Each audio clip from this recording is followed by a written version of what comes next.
আজ আবার একটু ঘুরিয়ে নিয়ে আসি চলুন। বেশ সুন্দর একটা ভক্তিপূর্ণ জায়গা। এই জায়গাটা নাসিক থেকে 70 কিলোমিটার দূরে। জায়গাটার নাম বনি। কি জায়গাটা প্রপার নাম রাকেশ? এটা বনি নাম হচ্ছে জায়গাটার। আর সপ্তশৃঙ্গী মা। সপ্তশৃঙ্গী মা, যেখানে শোনা যায় যে যখন যুদ্ধ হয়েছিল, মা দুর্গা একটা পাহাড় ক্রস করে জাম্প করে অসুরকে বধ করতে গিয়েছিলেন। সেই জায়গাটার একটা গর্তও আছে, সেটা আমি দেখাতে পারলাম না, এই পিছনেই আছে, আমি যেখানে দাঁড়িয়ে আছি এখন। প্রপার আপনাদের দেখাতে পাচ্ছি না, আপনাদের দেখানোর জন্যই এই ভিডিওটা নিয়েছিলাম আমি। যাই হোক, আজ থেকে প্রায় 20 বছর আগে যখন গিয়েছিলাম এইসব ব্যবস্থা ছিল না। এই যে এন্ট্রান্সে দেখছেন কত সুন্দর ব্যবস্থা হয়েছে এখন।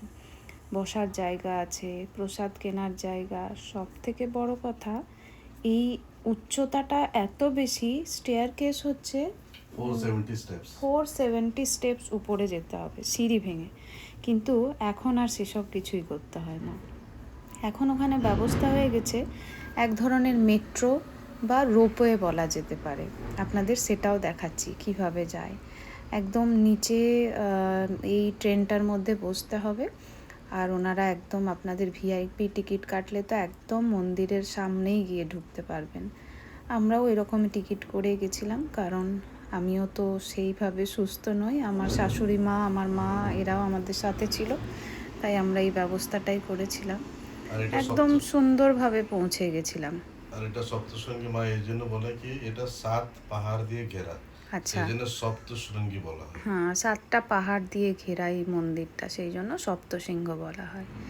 এই যে দেখুন, এইটা হচ্ছে সেই টয় ট্রেন বা রোপওয়ে বলা যেতে পারে, অনেকটা মেট্রোর ধরনের, কিন্তু এটা যাচ্ছে নিচে থেকে উপর বা উপর থেকে নিচে, আপনাদের সিঁড়ি ভেঙে যেতে হবে না। এটা অর্ধশক্তিপীঠ।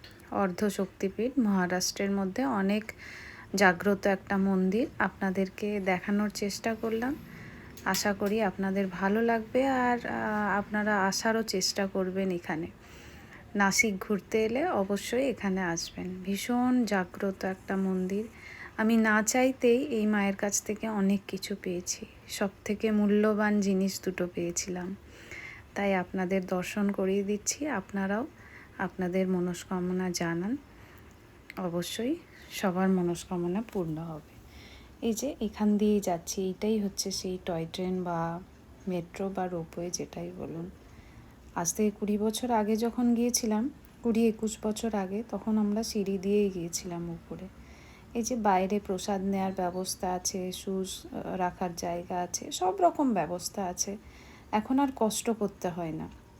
আমার মনে হয় এই রকম ব্যবস্থাগুলো যদি বৈষ্ণোদেবী বা কেদারনাথ এরকম ব্যবস্থা থাকলে অনেক মানুষই দর্শন করতে পারে, কারণ এত দুর্গম রাস্তায় বয়স্ক মানুষ বা আমার মতো অসুস্থ মানুষদের জন্য খুবই কষ্টের। এই ব্যবস্থাগুলো থাকলে দর্শন করা যায়। এই যে এই হচ্ছে বনি দেবী, ভীষণ জাগ্রত, অরেঞ্জ কালারের, দেখতেই পাচ্ছেন আপনারা, ভীষণ জাগ্রত মা। আপনারা সবাই আপনাদের যা যা মনের ইচ্ছা আছে বলুন, সবার মনের কামনা পূর্ণ হবে। এখানে এখন আরতি হওয়ার ব্যবস্থা হচ্ছিল, তাই সবাইকে তাড়াহুড়ো করে ভিতরে নিচ্ছিলেন ওনারা। যারা পুজো দিচ্ছিলেন, পুজো দেওয়ারও ব্যবস্থা আছে। একদম ভিতরে চরণ স্পর্শ করারও ব্যবস্থা আছে, কিন্তু সেটার আলাদা কিছু টিকিট আছে। যাই হোক, অনেক দিন পর গেছিলাম, অনেক কিছুই নতুন দেখলাম, আপনাদেরও দেখালাম। কেমন লাগলো অবশ্যই জানাবেন, আর প্রণাম অবশ্যই করে নেবেন যাদের মনে বিশ্বাস আছে। Thank you for watching.